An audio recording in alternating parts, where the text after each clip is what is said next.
हम आज से बात करेंगे control of production and service provision clause number 8.5। सो हमें जब प्रोडक्शन एंड सर्विस को इम्प्लीमेंट करना है तो उसको उसमें क्या क्या कंट्रोल कंडीशंस होंगी उसके बारे में हम बात करेंगे। So the availability of document that define characteristic of the product and services to provide और एक्टिविटी टू बी परफॉर्म। सो हमारे पास डॉक्यूमेंट अवेलेबल होना चाहिए जिसके अंदर की प्रॉपरली सारी करेक्टरिस्टिक्स डिफाइंड हो कि हमें प्रोडक्ट एंड सर्विसेज के अंदर क्या क्या एक्टिविटी परफॉर्म करनी है और उसमें क्या क्या करेक्टरिस्टिक्स को कंट्रोल करना है। So the availability of document indicate result to achieve. So उस डॉक्यूमेंट में ये भी मालूम होना चाहिए कि हमें क्या रिजल्ट्स अचीव करना है। मीन्स प्रोडक्ट एंड प्रोसेस के सारे करेक्टरिस्टिक्स उसमें डिफाइन होने चाहिए, हमें क्या स्पेसिफिकेशंस मीट करना है। The availability and use suitable monitoring and measuring resources. So उसको चेक करने के लिए जो भी हमारे को मेजरिंग इक्विपमेंट्स या मेजरिंग इंस्ट्रूमेंट्स चाहिए वो रिसोर्सेज अवेलेबल हो। Implementation of monitoring and measurement activity to verify that criteria for control of process and acceptance criteria has been met. So उसके अंदर हमें इम्प्लीमेंट करना है मॉनिटरिंग एंड मेजरमेंट एक्टिविटीज़ को, जिससे कि हम मेज़र करेंगे। एंड उसके अंदर हमें ये भी क्राइटेरिया मीन्स उसमें हमें स्पेसिफाइड करना है कि हमें हमारा एक्सेप्टेंस लेवल क्या होगा, हमारे टॉलरेंसेस क्या होंगी जिसके अंदर कि हमारा प्रोडक्ट ओके आए। Use of suitable infrastructure. So properly infrastructure हो जो हमारे प्रोडक्शन प्रोसेस के लिए ज़रूरत है, लाइक मैन्युफैक्चरिंग इक्विपमेंट्स हो गए और उसके ऊपर कंट्रोल्स हो गए, उसके स्पेसिफिकेशंस हो गए। Also environment for operation of process. So उस प्रोसेस के लिए क्या इन्वायरमेंट की ज़रूरत है वो भी हमें ध्यान में रखना है। The appointment of competent people including qualification requirements. So हमें वहाँ पर एक पढ़े लिखे और कॉम्पिटेंट पर्सनस को लगाना है जिनकी हमारे पास प्रॉपरली क्वालिफिकेशन रिक्वायरमेंट क्या होनी चाहिए उस जगह पे जिस जगह पे हम उसको डिप्लॉय कर रहे हैं। हमें वैलिडेशन एंड रीवैलिडेशन रिक्वायरमेंट्स को क्लियरली डिफाइन करना है और उसकी आउटपुट को अगर हम नेक्स्ट प्रोसेस में चेक नहीं कर सकते तो हम थ्रू सिमुलेशन या हम प्रोसेस के पैरामीटर्स को कंट्रोल करके हमें प्रोसेस को वैलिडेट करना है और हर कुछ फ्रीक्वेंसी के बाद उसको रीवैलिडेट भी करना है। So the implementation of action to prevent human error. So because हम ह्यूमन को मीन्स मैन पावर को हम डिप्लॉय कर रहे हैं, सो ह्यूमन एरर या उनके डिसिप्लिनरी इशू के कारण प्रोडक्ट खराब ना हो, सो उस टाइप के हमें प्रोविज़न करने, may be through error proofing और poka yoke. So implementation of release delivery and post delivery activities. So हम प्रोडक्ट को कैसे ओके नॉट ओके करेंगे, प्लस प्रोडक्ट को हम कैसे डिस्पैच या कस्टमर तक पहुंचाएंगे, और अगर उसके बाद हमें कुछ सेल्स और सर्विसेज मीन्स यूज़ के बाद अगर हमें कुछ सर्विसेज देनी है तो उसकी एक्टिविटीज़ भी हम प्रॉपरली इम्प्लीमेंट करें। सो IATF के हिसाब से हमें कंट्रोल प्लान बनाना है and control plan should be system level, sub system level, component level and material level. तो सिस्टम्स लेवल का मतलब है कंप्लीट असेंबली का, सब सिस्टम का लेवल का मतलब है उसमें स्मॉल अगर कोई असेंबली है, एंड कंपोनेंट लेवल पर अगर हम कंपोनेंट मैन्युफैक्चरिंग कर रहे हैं और अगर हम मटेरियल मैन्युफैक्चरिंग कर रहे हैं तो मटेरियल मैन्युफैक्चरिंग के केस में। So level of the relevant manufacturing side and all product supplied. So जो मैन्युफैक्चरिंग साइट है जहाँ पर हम मैन्युफैक्चरिंग कर रहे हैं जिस ऑर्गेनाइजेशन में, उससे उससे रिलेवेंट होना चाहिए, उससे लिंक होना चाहिए। एंड जो हम प्रोडक्ट वहाँ पर भेज रहे हैं या जो हम प्रोडक्ट मैन्युफैक्चर कर रहे हैं उससे रिलेटेड वो कंट्रोल प्लान होना चाहिए, including those for process producing bulk material as well as parts. So अगर हम कोई बल्क मटेरियल में प्रोडक्ट बना रहे हैं, लाइक स्टील हो गया या रबड़ कंपाउंड्स हो गए या रबड़ केमिकल्स हो गए, तो उसके लिए भी हमें कंट्रोल प्लान चाहिए, और अगर हम पार्ट बना रहे हैं तो उसके लिए भी चाहिए। Family control plan are acceptable for bulk material and similar part using common manufacturing process. तो अगर हमारा मैन्युफैक्चरिंग प्रोसेस सेम है और हम या तो बल्क मटेरियल या पार्ट बना रहे हैं और उसमें बहुत ज़्यादा चेंजेस नहीं है तो हम फैमिली कंट्रोल प्लान भी यूज़ कर सकते हैं और उसके अंदर हम लिंकेज दे सकते हैं रिलेटेड टू मैट्रिक्स की किस मॉडल के लिए किस पार्ट के लिए क्या डिफरेंस होगा स्पेसिफिकेशन में। सो फैमिली कंट्रोल प्लान भी हम यूज़ कर सकते हैं बशर्ते उसका मैन्युफैक्चरिंग प्रोसेस सेम।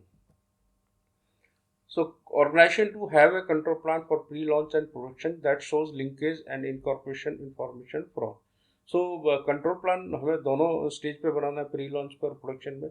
यहाँ पे थोड़ा सा ध्यान दें इन ऑर्गेनाइजेशंस। प्री लॉन्च का मतलब है कि जब हम इनिशियल लॉट बना रहे हैं 300 का या 500 का, तो उस वक्त नॉर्मली ऑर्गेनाइजेशंस में 100% चेक करते हैं, और प्रोडक्शन के टाइम पे फिर हम उसमें 2 घंटे में 5 पीस या इन प्रोसेस। सो ये कंट्रोल्स के ऊपर विशेष ध्यान दीजिए। नॉर्मली हर जगह पे प्रोडक्शन का ही कंट्रोल प्लान के ऊपर फोकस रहता है और उसी को बनाते हैं। सो डिफरेंशिएट भी जरूरी है प्री लॉन्च और प्रोडक्शन में। नॉर्मली प्री लॉन्च और प्रोडक्शन में डिफरेंस खाली कंट्रोल्स पे ही होता है। कंट्रोल प्लान का मतलब ही कंट्रोल है कि हम हर करेक्टरिस्टिक को हर स्टेज के ऊपर और हर मैन्युफैक्चरिंग प्रोसेस के बाद क्या कौन सी डायमेंशंस को या कौन से प्रोसेस पैरामीटर्स को कंट्रोल करेंगे। सो उसका लिंकेज जरूरी है थ्रू डिज़ाइन रिस्क एनालिसिस में भी। डिज़ाइन एफएमई अगर कस्टमर ने हमें दिया, अगर हमारे पास डिज़ाइन रिस्पॉन्सिबिलिटी नहीं है तो प्रोसेस फ्लो डायग्राम से हमें मालूम चलेगा किस तरीके से हमारा मैन्युफैक्चरिंग प्रोसेस चल रहा है। स्टेज 1 क्या है, स्टेज 2 क्या है, स्टेज 3 क्या है, एंड फाइनल स्टेज क्या है। And FME related to manufacturing process. So अगर हम खाली प्रोडक्ट डिज़ाइन का रिस्पॉन्सिबल नहीं है और हम मैन्युफैक्चरिंग प्रोसेस कर रहे हैं, तो उसका रिस्क एनालिसिस, उसका आउटपुट एफएमई में नॉर्मली आउटपुट में अपने डिटेक्शन मेथड्स और कंट्रोल्स लिखते हैं। सो वो सेम कंट्रोल्स कंट्रोल प्लान के अंदर लिंक होने चाहिए। Provide measurement and conformity data collected during execution either pre-launch or production control plan. So जो भी हम डाटा कलेक्ट करेंगे उसके लिए मेजरमेंट और उसके स्पेसिफिकेशन को कलेक्ट करना है और उसको रिटेन भी करना है। Now control use for manufacturing process including job setup verification. So हमें जॉब सेटअप के अंदर भी जब हम स्टार्ट कर रहे हैं प्रोडक्शन या शिफ्ट स्टार्ट हो रही है, तो उसके लिए हमारे क्या कंट्रोल्स रहेंगे वो भी हम स्पेसिफाई करें कंट्रोल प्लान में। फर्स्ट पीस और लास्ट पीस का validation as applicable. So like forging process के अंदर पहला पीस और लास्ट पीस को अगर हम कंपेयर कर लें तो हम ये कह सकते हैं कि बीच का सारा फोर्जिंग पार्ट से क्या ओके है। So method of monitoring of control of specification special characteristics. So हम स्पेशल करेक्टरिस्टिक्स या क्रिटिकल करेक्टरिस्टिक्स को कैसे कंट्रोल करेंगे, थ्रू एसपीसी करेंगे या कुछ जगह पे हम अगर एसपीसी डिप्लॉय नहीं कर सकते तो 100% इंस्पेक्शन करेंगे। एंड स्पेशल कंट्रोल करेक्टरिस्टिक्स का जो सिंबल है वो सेम यूज़ करना है कंट्रोल प्लान में भी।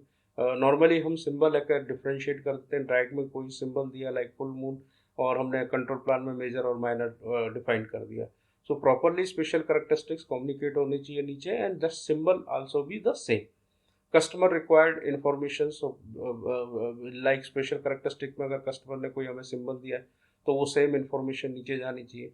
या कुछ और हमने कहा हमें कस्टमर ने इंफॉर्मेशन दिया लाइक कोई क्रिटिकल प्रोसेसेस है लाइक वेल्डिंग प्रोसेस। कुछ ओईएम्स कहते हैं कि welding is a critical process और उसको कुछ ओईएम्स उसको मारू हुए कहते हैं। सो जो उनकी लैंग्वेज है, जो भी कम्युनिकेशन है या जो इंडिकेशन है वो सॉफ्ट फ्लोर के ऊपर होना चाहिए। Specified reaction plan, control plan के अंदर रिएक्शन प्लान जरूरी है। सो अगर सब कुछ ठीक चल रहा है तो वेल एंड गुड, लेकिन अगर हमें नॉन कंफर्मिंग प्रोडक्ट मिलता है तो उसके बाद या हमें अनस्टेबल प्रोसेस मिलता है या स्टैटिस्टिकली इनकेपेबल प्रोसेस मिलता है तो उसके बाद हम क्या एक्शन लेंगे। सो वो एक्शन डिफाइन होना चाहिए। इंजीनियर लेगा, ऑपरेटर लेगा, हमें प्रोडक्शन बंद करनी है या रिवर्क करना है, जो भी इंस्ट्रक्शंस हैं वो क्लियरली डिफाइन। और इसमें हम मैट्रिक्स भी यूज़ कर सकते हैं बिकॉज जो हम प्रोडक्ट बना रहे हैं उसके अंदर क्या डिफेक्ट्स आते हैं वो नॉर्मली मालूम होता है, तो उसे हम डिफेक्ट रिएक्शन प्लान भी के हिसाब से भी कर सकते हैं और अदरवाइज हमें कंट्रोल प्लान के अंदर डिफाइन करना है। Risk analysis is done and reviewed at defined frequency. So अभी हम बात कर रहे हैं कि हमें कंट्रोल प्लान कब कब रिव्यू करना है और किस किस सिचुएशन के अंदर हमें कंट्रोल प्लान को अपडेट करना है। सो जब भी अगर हम रिस्क एनालिसिस कर रहे हैं और उसके बाद अगर उसकी कोई डिफाइंड फ्रीक्वेंसी है रिस्क एनालिसिस की, तो उसके बाद जो आउटपुट या जो चेंजेस आए, जो नए रिस्क आए, नए कंट्रोल्स आए, तो उसको हमें कंट्रोल प्लान के अंदर अपडेट करना है। Organisation determined that it has shipped NC product to customer. So हमें वो भी आइडेंटिफाई करना है कि अगर हमने नॉन कन्फर्मिंग प्रोडक्ट कहीं कस्टमर को तो नहीं डिस्पैच कर दिए। करेक्टिव एक्शंस के अंदर हमने कोई कस्टमर कंप्लेन के अगेंस्ट में कोई एक्शंस लिए तो उसको उसके नए कंट्रोल्स को हमें कंट्रोल प्लान में अपडेट करना है। कोई और चेंजेस प्रोडक्ट मैन्युफैक्चरिंग प्रोसेस या मेजरमेंट, लॉजिस्टिक्स, सप्लाई सोर्स, इन इन एक्टिविटीज़ में अगर कोई चेंज होता है या प्रोडक्शन वॉल्यूम चेंज और रिस्क एनालिसिस में अगर कोई रिस्क एनालिसिस मींस एफएमई में कोई कंट्रोल चेंज होते हैं तब भी हमें कंट्रोल प्लान को अपडेट करना है। इफ, और उस समय अपडेट भी करना है और रिव्यू भी करना है। If required by customer, get the control plan approved after review and revision of control plan. So जब भी हम कुछ अपडेट करें या हम रिव्यू करते हैं इन सर्कमस्टांसिस में, तो अगर कस्टमर कहता है कि हर बार आपको कंट्रोल प्लान हमसे रिव्यू कराना है और अप्रूव कराना है, then we have to go for customer approval. Now we will talk about the standard work instructions or operator instruction or visual standards. Ensure that these standard work instructions documents are properly communicated and understood by the employee responsible for performing the work.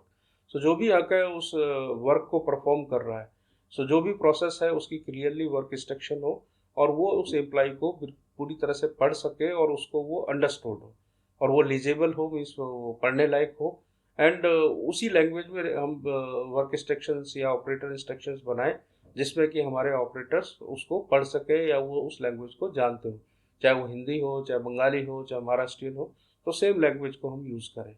और वो उस work instruction उस work stage के ऊपर होनी ज़रूरी है जहाँ पर वो काम हो रहा है। एंड आल्सो ऑपरेटर सेफ्टी को भी हम इंक्लूड करें वर्क इंस्ट्रक्शन में कि उस अगर स्टेज के ऊपर क्या ऑपरेटर को पीपीज यूज़ करने हैं, क्या उसको अपनी सेफ्टी को यूज़ करना है। सो वो रूल भी हम अपने स्टैंडर्ड वर्क इंस्ट्रक्शन या ऑपरेटर इंस्ट्रक्शन और विजुअल स्टैंडर्ड्स में डिफाइन करें। So now we will talk about the verification of job setups. So job setup के अंदर हमें कब कब करना है, verify the job setup when perform during initial run और जॉब मटेरियल चेंज ओवर और job change require a new setup. So जब भी हम कोई इनिशियल रन कर रहे हैं या कोई मटेरियल चेंज ओवर है या कोई न्यू सेटअप में कोई और चेंज ओवर है, तो उस सिचुएशन में हमें जॉब सेटअप करना है। Maintain documented information for setup approval. So हमें डॉक्यूमेंटेड इंफॉर्मेशन होनी चाहिए हमारे पास कि सेटअप पर्सनल कौन है और वो कैसे करेगा। Use of statistical method of verification where applicable. So अगर हम कहीं पर एसपीसी यूज़ कर रहे हैं तो वो भी हम क्लियरली मेंशन करें कि इसके थ्रू हम सेटअप अप्रूवल करेंगे। Perform first off last off as applicable. So पहला पीस या लास्ट पीस हमें जॉब सेटअप अप्रूवल में वेरीफाई करना against the specification.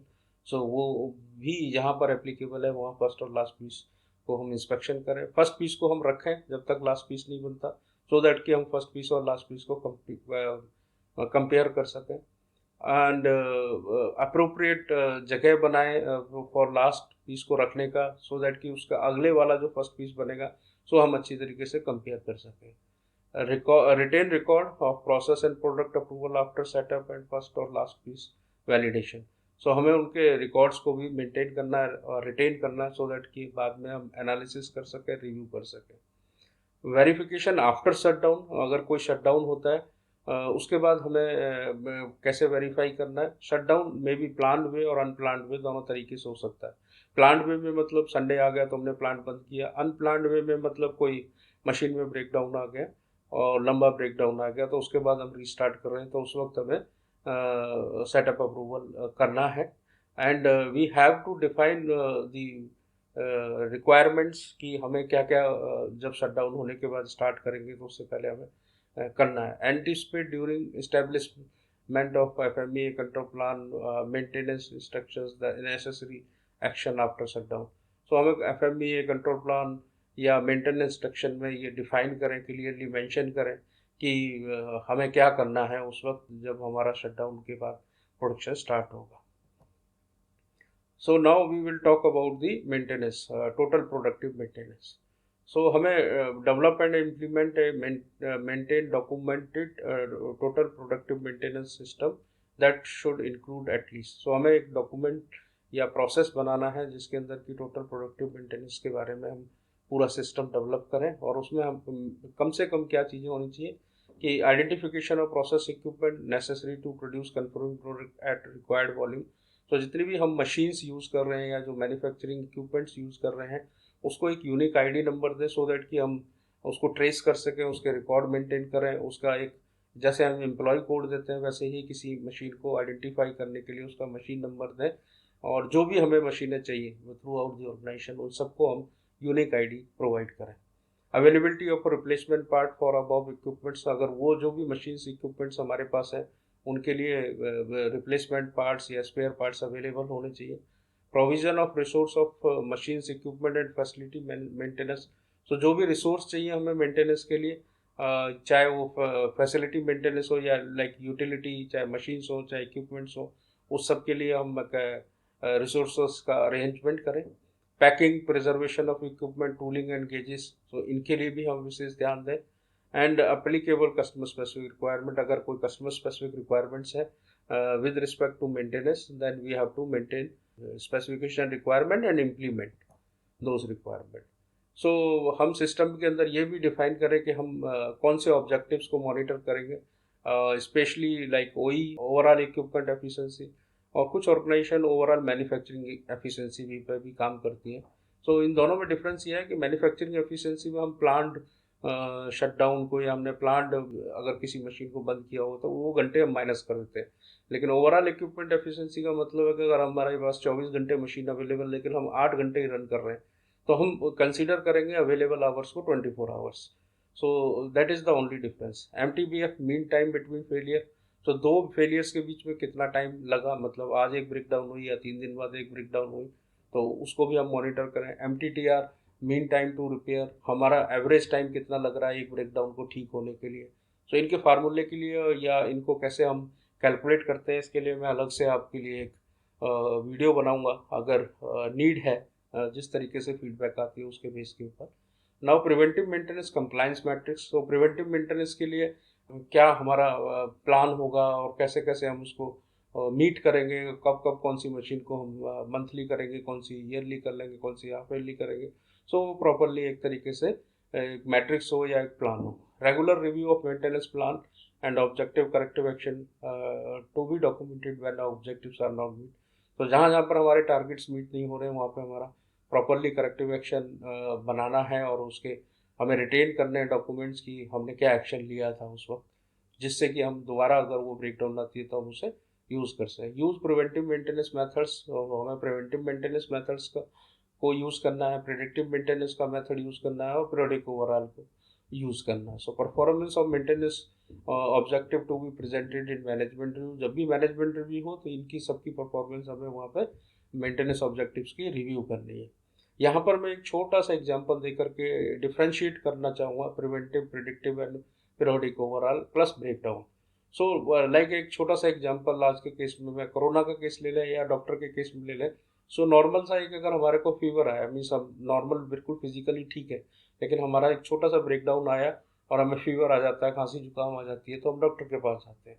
So doctor उसकी मेडिसिन देता है और वो फीवर वगैरह सब ठीक हो जाता है, तो इसे हम कहते हैं ब्रेकडाउन। सो ब्रेकडाउन का हमने रूट कॉज आइडेंटिफाई किया कि किस कारण से फीवर आया, किस कारण से जुकाम खांसी हुई, तो डॉक्टर उसके रूट कॉज के हिसाब से अपनी ट्रीटमेंट कर देता है। प्रिवेंटिव मेंटेनेंस हुआ है जब हम रेगुलरली 3 महीने बाद या 4 महीने बाद, जब हमारा चाइल्डहुड होता है, बच्चा होता है, तो इतने दिनों बाद ये टीका लगेगा या हमारे एक हिस्ट्री कार्ड बन जाती है, तो उसे हम कहते हैं प्रिवेंटिव मेंटेनेंस। एक प्लान इंटरवल के बाद, मतलब एक टाइम पर्टिकुलर डिफाइन के बाद अगर हमको चेक करें। प्रेडिक्टिव मेंटेनेंस ऐसा है कि हल्का सा, मुझे डॉक्टर साहब हल्का सा मेरे को दर्द हो रहा है हार्ट में, मतलब क्लियर नहीं है कि मेरे को प्रॉब्लम क्या है, लाइक मशीन में अलग से आवाज़ आ रही है। सो ये प्रिडिक्शन है ऑन द बेसिस ऑफ कि हमें एक अब अज्यूम हो रहा है कि कुछ प्रॉब्लम हो सकती है, तो डॉक्टर उसके बाद उसको चेक करता है। तो वो ज़रूरी नहीं है कि वो फेलियर हो, और ये भी हो सकता है कि वो फेलियर ना भी हो, तो उस केस को हम प्रिडिक्टिव मेंटेनेंस करते हैं। या हमारी हिस्ट्री को देख करके भी हम देख सकते हैं कि महीने में 20 बार मेंटेनेंस आई है, या मेरे को बार बार फीवर आ रहा है, तो फिर उसके बाद फिर हम दूसरी टेस्टिंग करके और लंबे प्रोसेस के बाद रूट कॉज आइडेंटिफाई कर सकते हैं, तो इसे कहते हैं हम प्रिडिक्टिव मेंटेनेंस। पीरियोडिक ओवरऑल का मतलब यह है कि हम ऑपरेशन कब करेंगे, सो डॉक्टर ऑपरेट कब करेगा। सो लाइक अब इसके बाद हमारा सर्विस चल ही नहीं सकता अगर हम ऑपरेशन ना करें। ऑपरेशन का मतलब ओवरऑल पूरा खोल करके और उसके अंदर सारी चीज़ों को देख करके, और फिर उसमें से जो जो खराब है उसको ठीक करके, और दोबारा से हम उसको सिस्टम में ले आते हैं। सो इसका मतलब क्या है कि हमें उसको सिस्टम से बाहर निकालना पड़ेगा। अगर हमें किसी मशीन का ओवरऑल करना है तो उस मशीन को फिर बाहर निकाल के फिर पूरा खोल करके, और उसका सब सिस्टम या छोटा सा उसका कोई इलेक्ट्रिकल सिस्टम है या मैकेनिकल सिस्टम है या गियर बॉक्स खोलना है। लेकिन अगर हम ये ना करें तो हमारी मशीन नहीं चलेगी। सो लाइक हार्ट में अगर प्रॉब्लम आ गई, अगर हमने नहीं किया, तो फिर हमारी लाइफ को बहुत बड़ा रिस्क है। सो उस ये मैंने थोड़ा सा डिफ्रेंशिएट के लिए आपको एक एग्जाम्पल के तौर पे थोड़ा सा क्लैरिफाई किया है। Now come to the tooling management, जो हम टूलिंग्स और फिक्चर्स यूज़ कर रहे हैं, so more and less maintenance की तरह ही रिक्वायरमेंट है। सो हमें पहले रिसोर्सेज देने हैं टूल और डिज़ाइन, या हम फैब्रिकेशन के लिए जो भी गेजेस या टूल्स वेरीफाई कर रहे हैं, और उनको वेरीफाई करना है बीच बीच में, चाहे वो बल्क मटेरियल हो, चाहे पार्ट मैन्युफैक्चरिंग हो, चाहे मटेरियल मैन्युफैक्चरिंग हो। Establish and implement a system of production tooling management, customer owned और ऑर्गेनाइजेशन ओन्ड, चाहे दोनों दोनों कोई भी टूल हो, चाहे वो कस्टमर ने दिए चाहे हमारे अपने हो, तो उसका मेंटेनेंस और रिपेयर के लिए क्या फैसिलिटीज़ चाहिए, उसके लिए क्या आदमी चाहिए, ये हमें इंश्योर करना है। उसको हम कैसे स्टोर करेंगे, कैसे हम उसको वापस अगर हमें चाहिए वो टूल, तो वो उसके ऊपर क्या आइडेंटिफिकेशन होगा, उसका रिकवरी सिस्टम क्या होगा, कितनी जल्दी ढूंढ सकते हैं, उसका हम सेटअप अप्रूवल कैसे करेंगे कि वो ठीक है। और अगर कोई पेरिशेबल टूल्स हैं जिनकी अपनी एक लाइफ होती है, उसके बाद वो ख़राब हो जाते हैं, लाइक इंसर्ट्स हो गई, ड्रिल्स हो गए, सो उनका चेंज ओवर फ्रीक्वेंसी क्या है, तो वो कितने दिन बाद हमें ख़राब होने से पहले उसको चेंज करना है, तो वो उसकी हमें पहले आइडेंटिफाई करना है कि वो उसकी लाइफ कितनी है, और उस लाइफ से पहले हम उसको सही कर दें। टूल डिज़ाइन मॉडिफिकेशन डॉक्यूमेंटेशन, अगर हमें टूल में कुछ चेंजेस करने हैं, कुछ उसके डिज़ाइन में चेंज करना है, तो उससे रिलेटेड क्या हम डॉक्यूमेंट्स रिटेन करेंगे, कैसे करेंगे। Engineering change level of the product, mostly हम टूल चेंज या टूल मॉडिफिकेशन जब करते हैं जब कोई इंजीनियरिंग चेंज आ गया, तो उस समय हम टूल का डेवलपमेंट प्लान कैसे बनाएंगे और उसका डॉक्यूमेंटेशन कैसे करेंगे। टूल मॉडिफिकेशन और revision of to documentation, so tool history card में, टूल हिस्ट्री कार्ड हम रखें यूनिक नंबर दे करके, तो उसके अंदर हमें डिफाइन करना है कि हमने कब उसका टूल को मॉडिफाई किया, और उस पर डॉक्यूमेंट रखने, सो दैट कि हमारे पास एक हिस्ट्री मेंटेन रहे, जिससे कि हम बाद में एनालिसिस के टाइम पे काम आए। टूल का प्रॉपरली हमें आइडेंटिफिकेशन करना है with asset number, unique ID number, जैसे हमने मशीनों का नंबर दिया था। टूल का स्टेटस क्लियर हो कि उसकी ऑनरशिप किसकी है, कस्टमर की है या हमारी है। उसके ऊपर कलर कोडिंग या कुछ भी परमानेंट मार्किंग से आप डिफाइन कर सकते हैं। Implement a system to monitor above activity in if any work is outsource. अगर हमारा टूल किसी बाहर हमारे किसी सप्लायर के पास दिया हुआ है, या हमारा टूल कहीं और चल रहा है, तो उसके लिए भी ये सारी requirements same as it is applicable है। सो प्रोडक्शन शेड्यूलिंग, हमें प्रोडक्शन शेड्यूल कैसे करना है, सो हमें इंश्योर करना है कि हमारी कस्टमर की जो डिमांड है या जो ऑर्डर आ रहे हैं, वो जस्ट इन टाइम, वो जिस तरीके से आ रहे हैं उसी टाइम पे हम उसको अपने प्रोडक्शन सिस्टम में लेके आए। Ensure an information that support the production information at various stages of process. तो हम ये ध्यान रखें कि जहाँ जहाँ पर हमारा ऑपरेशन या प्रोडक्शन या मैन्युफैक्चरिंग प्रोसेस चल रहा है, वहाँ पर क्लियर कट हो कि आज हमारी क्या रिक्वायरमेंट है, मीन्स आज का प्रोडक्शन प्लान क्या है। सो ड्यूरिंग, हम जब प्रोडक्शन शेड्यूलिंग कर रहे हैं, तो उस वक्त तक हमें एटलीस्ट ये इनपुट्स रहें कि कस्टमर का ऑर्डर क्या है, हमारे सप्लायर डिलीवरी परफॉर्मेंस क्या है, हमारी कैपेसिटी कितनी है, हमारी मशीन शेयर्ड लोडिंग कितनी है, साइकिल टाइम क्या है, इन्वेंट्री लेवल्स क्या हैं, प्रिवेंटिव मेंटेनेंस एंड कैलिब्रेशन क्या है, linkage to feasibility review process. So हमें ये अपना प्रोडक्शन प्लान को जब हम कर रहे हैं, तो ऐसा ना हो कि हमने प्लान किया 20 तारीख को, और 20 तारीख को हमारा वो मशीन प्रिवेंटिव मेंटेनेंस में प्लान है ऑलरेडी, सो कॉन्फ्लिक्ट हो जाएगा। वो मेंटेनेंस वाला तो मशीन को बंद कर देगा और अपनी मेंटेनेंस स्टार्ट कर देगा, और इधर हमारा प्रोडक्शन वाला अल्लाह मचाएगा कि आज तो मुझे ये प्रोड्यूस करना है। सो जब हम प्लानिंग करें, तो उससे पहले हम सबसे इनपुट्स ले लेंगे, कब कौन सा इक्विपमेंट कैलिब्रेशन में जाने वाला है, कब वो मेंटेनेंस में जाने वाली है मशीन, या हमारे इन्वेंट्री के नॉर्म्स क्या हैं। पता लगा हमने प्रोडक्शन प्लान कर दिया और वो हमारे पास उसका बीओपी पार्ट्स नहीं है, या उसका मटेरियल अवेलेबल नहीं है, या साइकिल टाइम, अगर हमने तो प्लान किया कि 1 घंटे में 500 पीस चाहिए, लेकिन उसका साइकिल टाइम उस लेवल पे है ही नहीं कि वो 500 पीस प्रोड्यूस कर सके। सो दैट हमें इंश्योर करना है कि कस्टमर की लाइन हमारी बंद ना हो, और कस्टमर को टाइमली मटेरियल प्रोवाइड कर सके। So thank you, we will discuss tomorrow onwards the identification and traceability 852 clause. Thank you for watching.